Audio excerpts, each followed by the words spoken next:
Bero bwingi abakazi abarukufa nibazara nibitwa okujwa okurengesereze bwanyuma yo kuzara ekiri kumanya nka postpartum hemorrhage. Buri kwezi kwa munana ensi yona neba necumitiriza aha abakazi abarukujwa muno barukuzara n'ekigendererwa cyo kumanyisa abantu okuba kubasa kwerinda obuzibu nkobu. Dr. Taiwa Bekson orukurirwaro Eliar Haro Mission Hospital yagira ngo abakazi nibakira kuteganiswa munonga ekizibeki munangwa na bamwe batwaruramo amagara gabo kandi obo ekizibeki kiri kubasa kwitantara. One of the problems we have mu bintu ebyo kuzara bacyara kikweto kuja munonga waheza kuzara nashi postpartum hemorrhage mu rurimi rw'Olufutfut.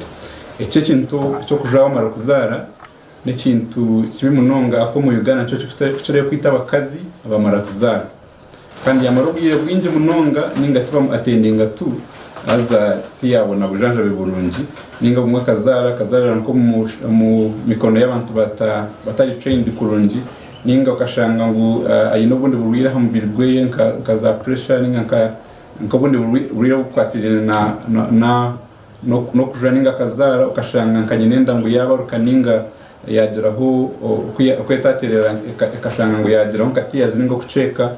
The moment someone has had a normal delivery or an operation and they put on more than 3 heavy pads, whereby the pad is very full and it's very soft, whereby when you squeeze some blood can even be dropping. So that's how we think that someone is having heavy bleeding. Bekson yayoreke bizo y'abakazi bashemeire kumanya obwiro barukuba binenda. Nushanga abashaho abo kugira ngo waja abwindu bakwirukanyiza mu theater ninga wagira nko kuwaja bakwata kwatemo kugira ngo ibyo bintu bikira kutuma bucara yaje kama bashaga mu munonga bitabaho aho kwani bikira kubaho mu biceka bwito obwiro bwindo mucara yajura munonga akwise nazara nabasa no kugira okuyateganisibwamu ombero byo misho shanga ubwinde shagama yamukwamu ninga tiyagera amashereka manonje heza kuzara ningo shange ya okuja nyine yateganisibwa munongo bwindi yaza kugira indijonda kugira ngo akaja munongo bwahwire.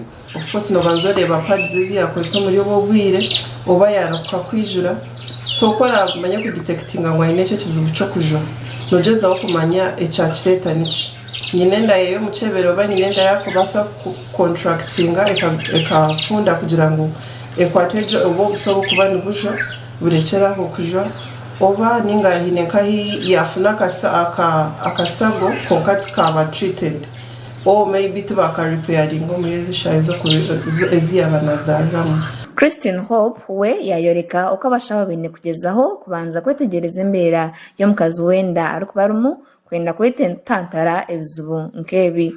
Tuka basaho ekitukora tumekinga shanje to yawo esagama yetu akebere ine group ki then tumtahe chipaza amezi then tuyamba nyinenda kwatana kuba kujoku ntwakwizire as a result kusanga nyinenda yanga kwatana ninga umubiri gwawe esagama ninga nyinenda yawo yange kwatana ninga hari mwesagama munda ya nyinenda ninga hari mwebitore bya blood ekwetanga twine kubanza twaturukyamu kura nyinenda yakwatana. Dr. Bekson yayongera yashaba abantu kuronda ubuyambi bwanyuma yo kushikaho obuzibu nkobu.